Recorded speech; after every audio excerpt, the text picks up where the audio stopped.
Well, hello again. This is The Ugly Truth, coming to you live.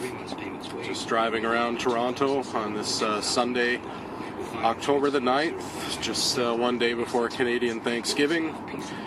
And thought I'd put something out there again. And since I'm driving around, I thought it would be a good time to record a little something. Just the main thing I'm going to address is that I'm hoping that we're going to have a really good turnout this coming Saturday, October the 15th, for the Occupy Toronto rally. I guess in support with the Occupy Wall Street that's been ongoing for a few weeks now and growing. And now it's spreading to other cities, first across the United States and now into Canada. Bottom line is people are starting to wake up and finally realizing that all these austerity measures were basically being robbed blind by the banks and government working in cahoots with each other. So what's all this stuff about?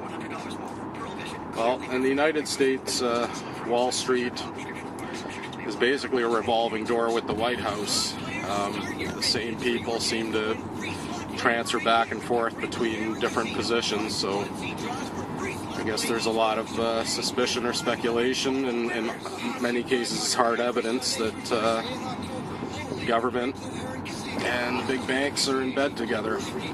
So anyway, in the United States, Wall Street's also connected with, the Federal Reserve and other central banks. They get their money from them, and many people are waking up to the scam that was put upon the American people in 1913 with the Federal Reserve Act.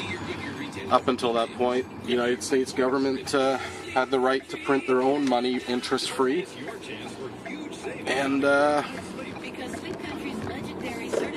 they basically changed it and made the Federal Reserve, which is a completely private company, responsible for printing and issuing the currency in the United States at interest. So most American tax dollars do not go to paying off the debt or for government services. Most of it go on pure interest to the Federal Reserve. And here in Canada, we have our own sort of version. The Bank of Canada was originally a private central bank, but it was then made public, and it's publicly owned, and it also has the right to print currency free of interest. But again, in Canada, in the early 70s, we stopped using the Bank of Canada to print most of our money and started borrowing money from private banks at interest. So our debt at that time, I think, was $37 billion. And for that $37 billion loan, the total, we are now paying in excess of $40 billion a year. I don't remember the exact figure. I believe it's higher than that.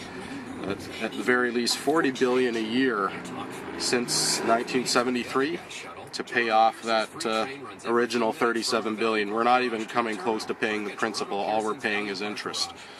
So banks and corporations have been screwing us for a long time. We thought that, our tax dollars were going to pay for services, and although most people would gripe that their taxes were too high, most people didn't have a problem paying taxes. But it now comes out that, well, if we were using our government instituted banks to print money interest-free, we wouldn't even have to charge income tax. So anyway, that's something to think about.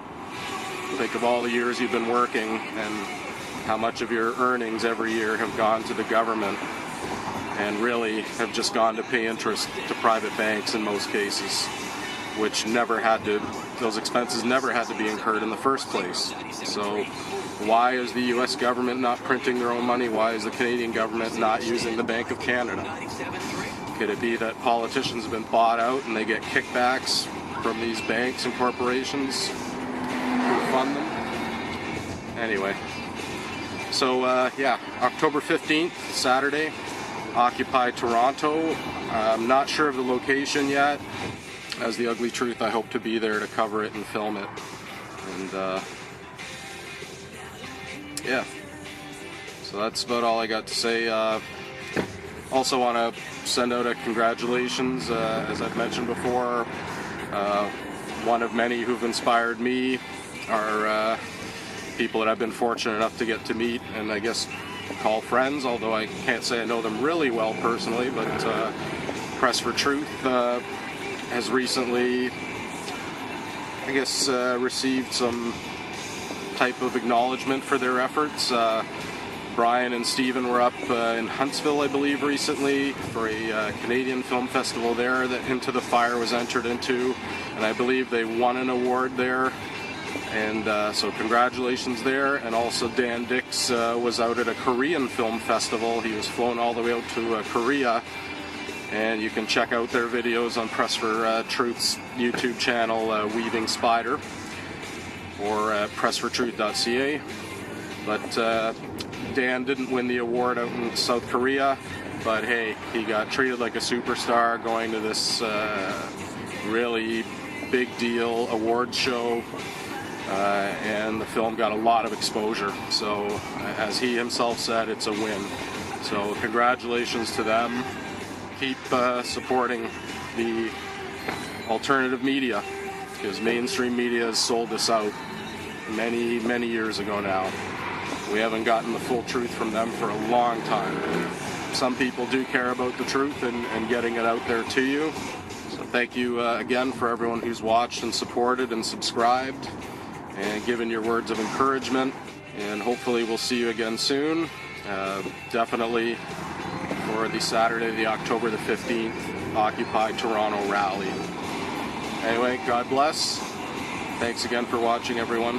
I am The Ugly Truth, coming to you live from Toronto, Canada. You